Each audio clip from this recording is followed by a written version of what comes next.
છોટાઉદેપુરમાં છેલ્લા કેટલાય સમયથી વિકાસના નામે આદિવાસીઓને મૂર્ખ બનાવવામાં આવી રહ્યા છે। છેલ્લા ઘણા સમયથી જ્યાંના જે નેતાઓ છે, સાંસદો છે, તે વિકાસની ખોટી વાતો કરતા હોય છે, પરંતુ આદિવાસીઓએ આજ સુધી તે વિસ્તારમાં વિકાસ જોયો નથી। અને હવે આ જ મામલાને લઈ આમ આદમી પાર્ટીના નેતાનું નિવેદન સામે આવ્યું છે। શું છે સમગ્ર મામલો, તેના વિશે વિગતે ચર્ચા કરીએ। નમસ્કાર, હું છું પ્રથમ મોદી, આપ જોઈ રહ્યા છો નિર્ભય ન્યૂઝ। છોટાઉદેપુર જિલ્લાના પાવી જેતપુર તાલુકાના જે છે ચુડેલ ગામમાં જે એક બ્રિજનું સમારકામનું કામ છેલ્લા ઘણા સમયથી કરવામાં આવતું હતું, પરંતુ એ બ્રિજની હાલત અત્યારે એવી છે કે બ્રિજ કોઈ પણ સમયે પડી શકે છે। અને આ મામલાને લઈ છેલ્લા કેટલાય સમયથી તંત્ર દ્વારા કોઈ જ પણ પ્રકારની નક્કર કાર્યવાહી નથી કરવામાં આવી। ઘણા બધા નિવેદનો પણ આપવામાં આવ્યા, ઘણા બધા લોકો જે છે રજૂઆત કરવા પણ તંત્ર સામે ગયા હતા, તે છતાં હજુ પણ તંત્ર આંખ આડા કાન કરીને બેઠું છે। અને આ જ મામલાને લઈ જ્યારે અમારા સંવાદદાતા આમ આદમી પાર્ટીના નેતા પાસે પહોંચ્યા અને ત્યાં પહોંચીને શું વાત કરવામાં આવી છે, એકવાર એ સાંભળી લઈએ। હવે ચોમાસાનો સમય નજીક આવી રહ્યો છે, ત્યારે છોટાઉદેપુરની પરિસ્થિતિ છે, જે ગયા વર્ષે ચોમાસામાં લોકોએ મુશ્કેલીઓનો સામનો કર્યો હતો। વાત કરવામાં આવે તો પાવી જેતપુર તાલુકાની જે ભારજ નદી છે, ભારજ નદીમાં 2 વખત ડાયવર્ઝન બનાવવામાં, કરોડોના ખર્ચે 2 વખત ડાયવર્ઝન બનાવ્યું, પરંતુ જે સૂકી જળાશયનું પાણી છોડવામાં આવ્યું ભારત નદીમાં, બંને વખત ડાયવર્ઝન ધોવાયું। આ વખતે પણ એક ડાયવર્ઝન બનાવવામાં આવ્યું છે, પરંતુ લોકો કહી રહ્યા છે કે ચોમાસું આવશે અને ભારત નદીમાં ફરી સૂકી જળાશયનું પાણી ઠાલવવામાં આવશે, ત્યારે આ ડાયવર્ઝન પણ ધોવાઈ જશે। ત્યારે લોકો પાસે કોઈ વિકલ્પ નહીં હોય, ત્યારે 40 કિલોમીટરનો ફેરો ફરવાનો ફરી લોકોને વારો આવશે। ત્યારે આપણે આ પ્રભારી વિનુભાઈ રાઠવા છે, તેમના સાથે વાત કરવા જોડાયા છે। વિનુભાઈ, ખાસ કરીને સૌથી પહેલા હું વાત કરીશ કે આજે ભારજ નદીમાં બંને વખત ડાયવર્ઝન બનાવવામાં આવ્યા, કરોડોના ખર્ચે ધોવાઈ ગયા, ફરી ડાયવર્ઝન બનાવ્યું, પણ આ ડાયવર્ઝન પણ લોકો કહી રહ્યા છે કે આ ડાયવર્ઝન ચોમાસાનું પાણી આવશે એટલે આ સંપૂર્ણ ધોવાઈ જશે, શું કહેશો? સાચી વાત છે। આ ડાયવર્ઝન જે બનાવ્યા છે એ હમણાં પહેલાં જ પાણીમાં ધોવાઈ જશે અને લોકોની જે સમસ્યા હતી એને પાછી ઊભી થવાની છે। તો આ જે સમસ્યા છે એના માટે વૈકલ્પિક વ્યવસ્થા આજ દિન સુધી કોઈ અહીંના પ્રશાસન કરી રહ્યા નથી। તો પ્રજા તો આ ભોગવવાનું જ છે, પ્રજાને ભોગ બનવાનો જ છે। અત્યારે અહીંયાથી છોટાઉદેપુરથી બરોડા તરફ જવું હશે તો 40 થી 45 કિલોમીટર ફરીને જવાનું, પણ એમાં પણ રસ્તાના ઠેકાણા તો આપણે દેખ્યા છે, બધા તો ઉખડી ગયા છે રસ્તા। તો એ સ્વાભાવિક વાત છે કે અત્યારે ચોખ્ખે દેખાઈ રહ્યું છે કે સરકારની અંદર જે બેસેલા પ્રતિનિધિ છે ને એનું પ્રશાસન છે એ એડવાન્સમાં એનું પ્લાનિંગ નથી, અને વરસાદ આવશે તૂટી જશે એટલે લોકો પાછા રોડ પર આવશે, બૂમો પાડશે, તો એનો જવાબદાર કોણ છે? ખાસ કરીને આપણે વાત કરવામાં આવે તો કેટલાક બ્રિજો છે જે આપણે જોજ જવાના રસ્તે જે છે, જે પંચમહાલને જોડતું રસ્તો છે દાહોદ, ત્યાં પણ 2 બ્રિજો બંધ કરવામાં આવ્યા છે, ડાયવર્ઝન બનાવવામાં આવ્યું છે। અને ડુંગરવાંટની વાત કરવામાં આવે તો કદવાલ તાલુકાનું જે ડુંગરવાંટ છે ત્યાં પણ બ્રિજ બંધ કર્યું છે અને ત્યાં પણ ડાયવર્ઝન નદીમાંથી આપ્યું છે। તો હવે આ જે ડાયવર્ઝન બનાવ્યું છે, આ ડાયવર્ઝન ધોવાઈ જશે તો આ બ્રિજોનું રિપેર કામ હજુ સુધી થયું નથી, શું કહેશો આ બાબતે?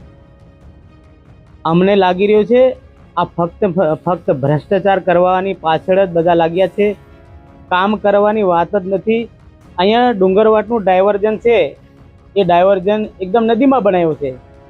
હવે ડાયવર્ઝન સ્વાભાવિક છે, તૂટી જ જવાનું છે, પહેલા જ વરસાદમાં તૂટી જવાનું છે। પુલની કામગીરી તો અત્યારે ચોખ્ખી દેખાઈ નહીં રહી, કાં કરી રહ્યા છે? પૈસા તો સરકારમાંથી કરોડો રૂપિયા ફાળવી દીધા, કોન્ટ્રાક્ટરો અત્યારે એ આજુબાજુ છે ને બેહીને બધા પોતપોતાના ગજવામાં મૂકવાનું કામ કરે છે ને ત્યાં દેખાતું નથી, કામ કરતા માણસો પણ નહીં દેખાતો। એટલે આ કામ કરવાનું હોય તો અત્યારે તો પૂર્ણ થઈ ગયું હોત, અને અત્યારે ઉપર પાછા વાહનો અવર જવર ચાલુ થઈ ગયા છે, વરસાદ તો નજીક છે। હવે અહીંયા પણ એવી બધા આ સમસ્યા ઊભી થવાની છે। આમ દેખવા જાય તો છોટાઉદેપુરમાં બધી જ જગ્યાએ જે પુલના કામ છે એ પુલના કામો અને બેદરકારી રૂપે કામ કર્યા। સરકારમાં જે તે સમયે આ લોકો લાખો કરોડો રૂપિયાનો ભ્રષ્ટાચાર કર્યો છે। 3-3, 4-4 વર્ષ થયા પુલ બનાવેલા, તો આ તૂટી કેમ ગયા છે? અને કેવું એવું મટીરિયલ વાપર્યું છે?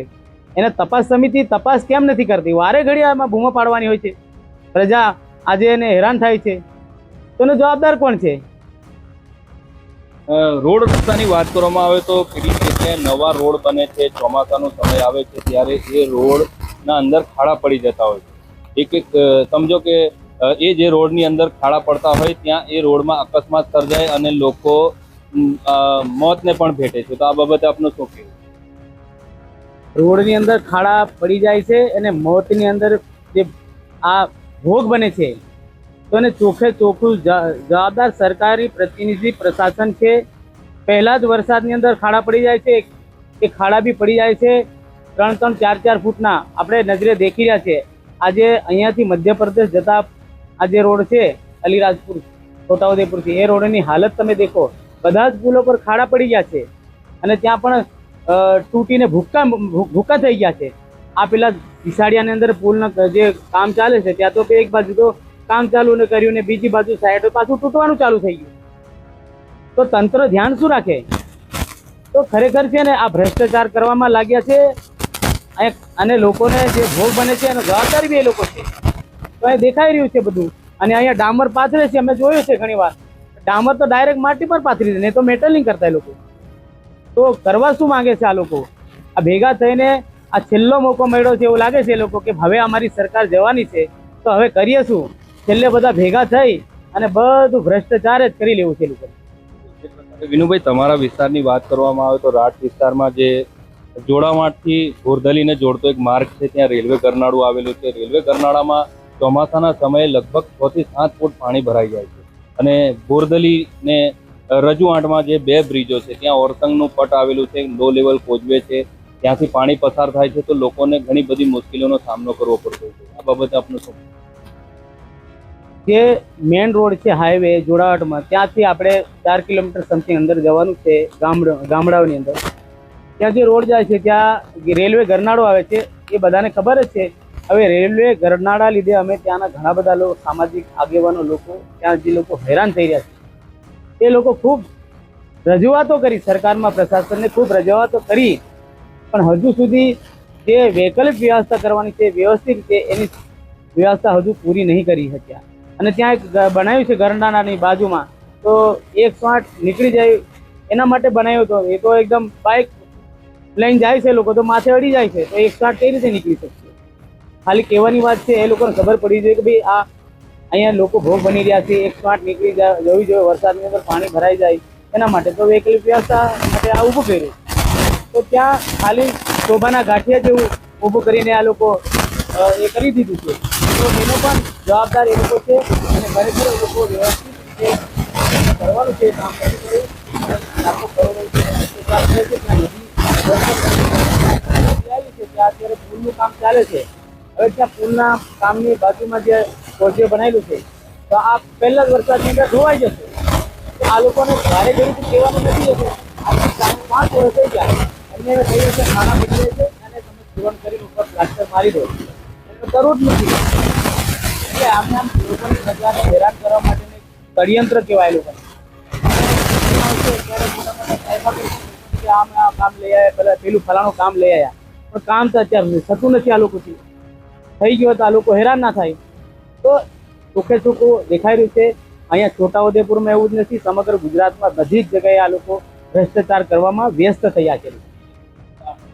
પ્રભારી વિનુભાઈ રાઠવા, તેમના સાથે આપણે તમામ મુદ્દે ચર્ચાઓ કરી છે. ખાસ કરીને ચોમાસાનો સમય હવે નજીક આવી રહ્યો છે ત્યારે સૌથી મોટો સવાલ છોટાઉદેપુરનું જે વડોદરાને જોડતું જે ભારજ નદી ઉપરનું જે બ્રિજ છે, જે 2 વર્ષ પહેલા ધરાશય થયું હતું અને એ બ્રિજ નીચે બાજુની અંદર જે ડાયવર્ઝન બનાવવામાં આવ્યું હતું, કરોડોના ખર્ચે 2 વખત ડાયવર્ઝન બનાવવામાં આવ્યા, પરંતુ બંને વખત ડાયવર્ઝન ધોવાયું, ફરી ડાયવર્ઝન બનાવવામાં આવ્યું, પરંતુ આ ડાયવર્ઝન પણ ટકે નહીં તેવું લોકોનું કહેવું છે. સાથે સાથે વિનુભાઈ રાઠવાએ સરકાર ઉપર ગંભીર આક્ષેપો કર્યા છે અને એના પ્રતિનિધિ અહીંયાનું પ્રશાસન ઉપર પણ આક્ષેપો કર્યા છે કે તેઓ ધ્યાન નથી આપતા.